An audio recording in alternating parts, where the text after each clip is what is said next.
Assalamualaikum warahmatullahi wabarakatuh. Ini saya Muhammad Alfian dari Jurusan Ekonomi Syariah kelas 3B.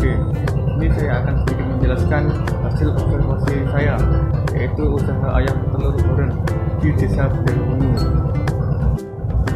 Kondisi di Indonesia yang beriklim tropis memungkinkan beraneka ragam jenis flora dan fauna yang berkembang hidup di Indonesia dan dapat dimanfaatkan untuk memenuhi kebutuhan masyarakat. Salah satunya termasuk protein dan vitamin yang terdapat pada ayam petelur.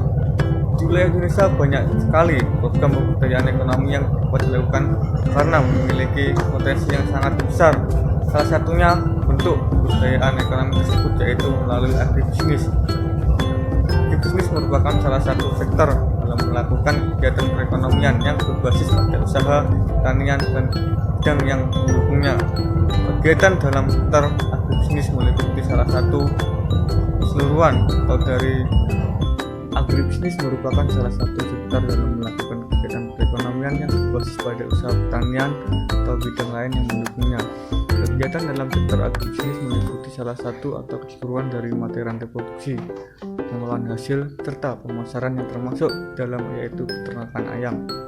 Telur yang merupakan suatu komoditas yang banyak dikonsumsi karena kaya akan nutrisi dan harganya relatif murah serta sangat mudah diperolehkan di pasar maupun warung sekitar rumah. Harga yang terjangkau menjadikan produk ayam petelur atau unggas pada umumnya memiliki peluang yang baik di pasaran. Di wilayah Tulungagung, ternak ayam petelur bisa dikatakan banyak. Bisa kita lihat pada halaman BPS Kabupaten Tulungagung, jumlah produksi telur ayam mencapai 44 juta ribu butir pada tahun 2018. Salah satu wilayah penghasil telur terbanyak merupakan Kecamatan Bergempal.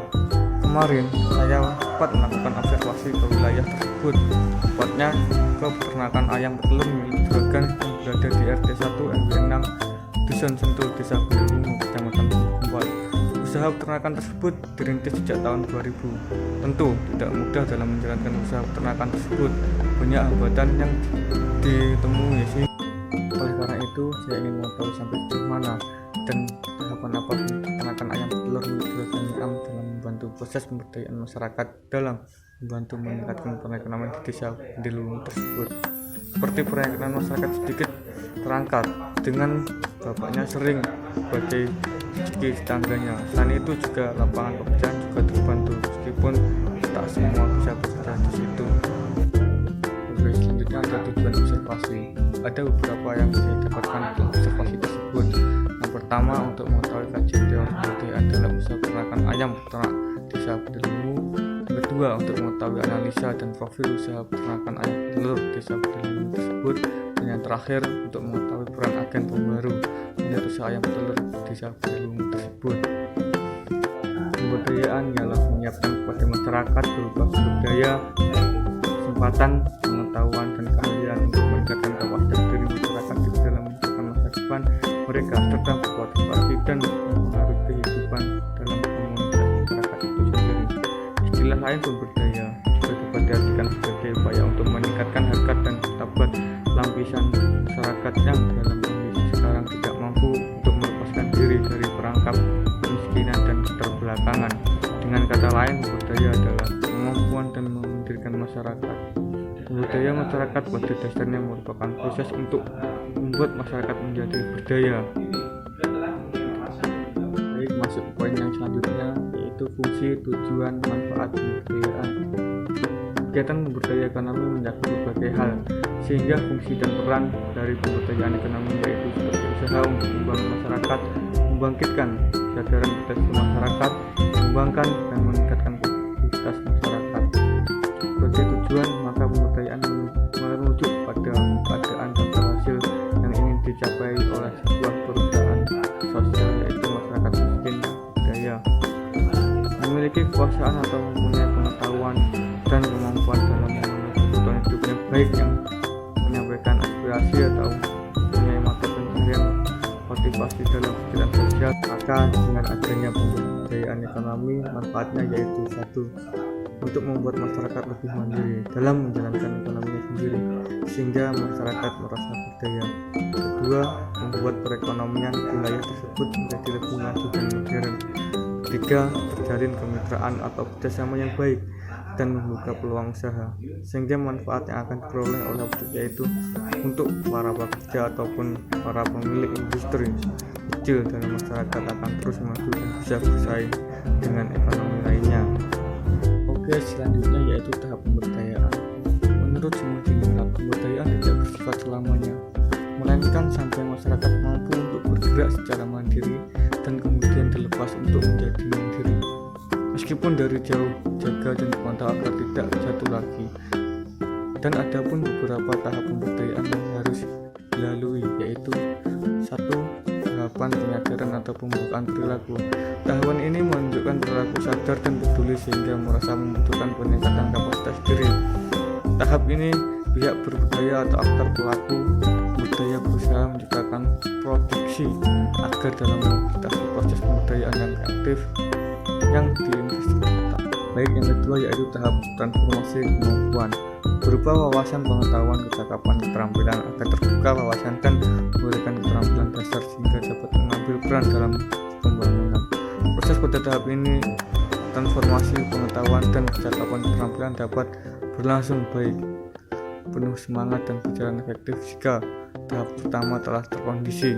Masyarakat menjalani proses belajar tentang pengetahuan dan kecakapan keterampilan yang ada punya dengan kebutuhan. Tahap ini masyarakat sekitar menjadi pengikut atau objek pembangunan, belum menjadi subjek. Yang ketiga, tahap peningkatan kemampuan intelektual, kecakapan keterampilan sehingga terbentuklah inisiatif dan kemampuan inovatif untuk mengantarkan pada kemandirian. Tahap penyadaran dan pembentukan perilaku atau persiapan. Pada tahap ini tahap kebudayaan atau peningkatan intelektualitas dan kecakapan keterampilan yang diperlukan supaya mereka dapat membentuk kemampuan kemandirian dan tanggung dengan kemampuan masyarakat dalam bentuk inisiatif melahirkan kreasi dan inovasi di lingkungan tersebut. Poin selanjutnya yaitu pendekatan kebudayaan ekonomi. Menurut Soeharto pada tahun 2005, kebudayaan ekonomi masyarakat dapat dicapai melalui penerapan pendekatan yang disingkat 5P, yakni 1. Kemungkinan, 2. Penguatan, dan yang ketiga perlindungan, dan keempat penyangkungan, dan yang terakhir pemeliharaan. Kemungkinan yaitu menciptakan suasana atau iklim yang memungkinkan mutasi masyarakat. Penguatan, memperkuat pengetahuan dan kemampuan yang dimiliki. Sedangkan yang perlindungan, melindungi masyarakat terutama kelompok yang lemah. Yang keempat, menyongkong, memberikan bimbingan atau dukungan. Dan yang terakhir, memelihara, mencari kondisi yang kondusif agar tetap terjadi. Dan selanjutnya yaitu agen baru. Agen baru merupakan stakeholder yang memiliki kapasitas untuk mampu menggerakkan masyarakat, memberikan dorongan agar masyarakat lebih berdaya. Sebagai agen baru perlu dan harus diberdayakan pula, sebab merupakan pihak yang sangat dekat dengan berhubungan langsung dengan masyarakat yang akan berdaya. Yang selanjutnya yaitu teori pemberdayaan ekonomi yang dijelaskan oleh Karl Marx di berikut ini.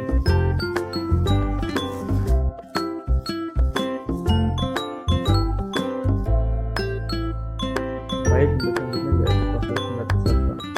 Desa penduduk ini terdapat usaha-usaha yaitu yang terdapat usaha yang dimiliki oleh bapak dan yang terletak di Jalan Diponegoro, RT 1 RW 6, Dusun Sentul, Desa Banyuning, Kecamatan Sumberjambal, dan Tulungagung, Jawa Timur. Usaha juragan ayam petelur ini juga sudah memiliki 3 karyawan utama, tapi setiap karyawan mempunyai porsi kerja yang berbeda-beda. Ternak ini sudah berdiri lebih dari 20 tahun untuk menghadapi perkembangan teknologi dan meningkatkan berbagai macam kebutuhan manusia, mendorong untuk melalui inovasi dan mengembangkan usahanya demi mencapai keuntungan yang maksimal. Oleh karena itu, perlu adanya penelitian tentang analisis pemberdayaan masyarakat di usaha dan usaha sampai tahapan mana dan sejauh mana usahamu membantu proses pemberdayaan masyarakat untuk meningkatkan kegiatan di masyarakat sekitar. Dari data wawancara yang saya dapatkan, anak petelur ini sudah dalam tahapan budaya atau transformasi kemampuan.